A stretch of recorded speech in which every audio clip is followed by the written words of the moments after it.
of the American people. But it's also the reestablishing of deterrence around the globe. And that's why what happened through Operation Midnight Hammer was so important. By the way, a mission from the beginning, President Trump set the tone of what that would look like, the effects that would happen. He understood exactly, and our job was simply to execute and to watch the skilled and courageous men and women of our military from beginning to end, from the Situation Room to the maps to the trajectories to hearing the radio calls. I wish everybody could hear that and see that. It makes you so proud to be an American. And it reestablishes an understanding from the world of what we're capable of. No other country on earth could even remotely do what those pilots did. Plan, coordinate, facilitate, refuel midair, dozens of times. 7 jets going one way, 2 deceiving the world the other way. Everybody thought it was going that way. You zig, you zag. Fly over Iran, they never see you, they don't shoot, you disable enemy capabilities, and you get out of Dodge. Or as President Trump says, he said, skedaddle. You skedaddle. That is a specific military doctrinal term now. That was not just a message to Iran's nuclear capabilities, it was a message to all of our adversaries and all of our allies that American leadership and strength is back.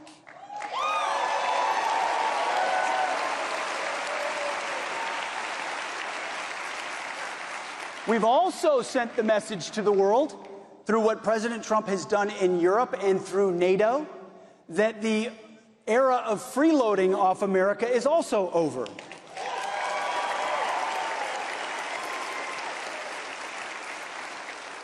I'm a big fan of alliances, and we're a proud member of NATO. But an alliance can't just be about flags and conferences. It needs to be about formations and capabilities.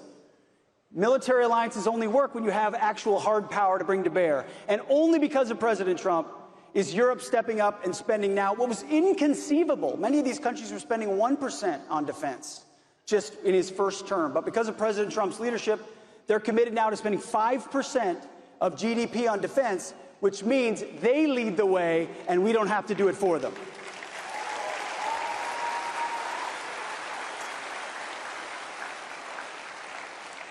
So in closing, I just want to never forget that the motto of our great country, when I got criticism for starting a monthly prayer service at the Department of Defense, voluntary prayer service,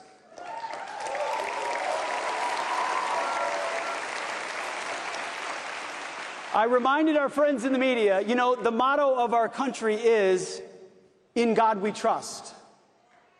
That the military has a long heritage of being on bended knee, appealing to heaven in the most impossible of situations. God's providence brought us here.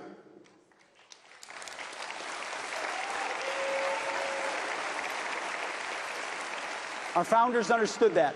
So I want to commend you for being in these seats, for having the leadership that you have in your high schools, in your colleges, in your communities, for having the courage of your convictions to stand up and lead based on your principles. That is leadership. That is putting America first. That is showing strength, and I commend you for that. But I also hope, on behalf of a new and improved Department of Defense, that you will also take a look at serving your country, that you will consider the incredible lineage. Let me tell you something.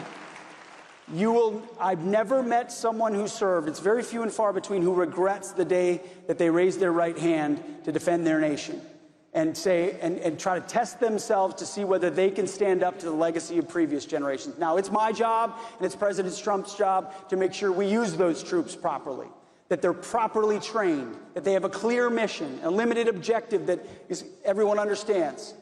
And they've got the best equipment in the world, which President Trump is providing. But what we really need are the best young Americans. So thank you for being here. God bless our warriors, and God bless the United States of America. Thank you. Appreciate you. Thank you.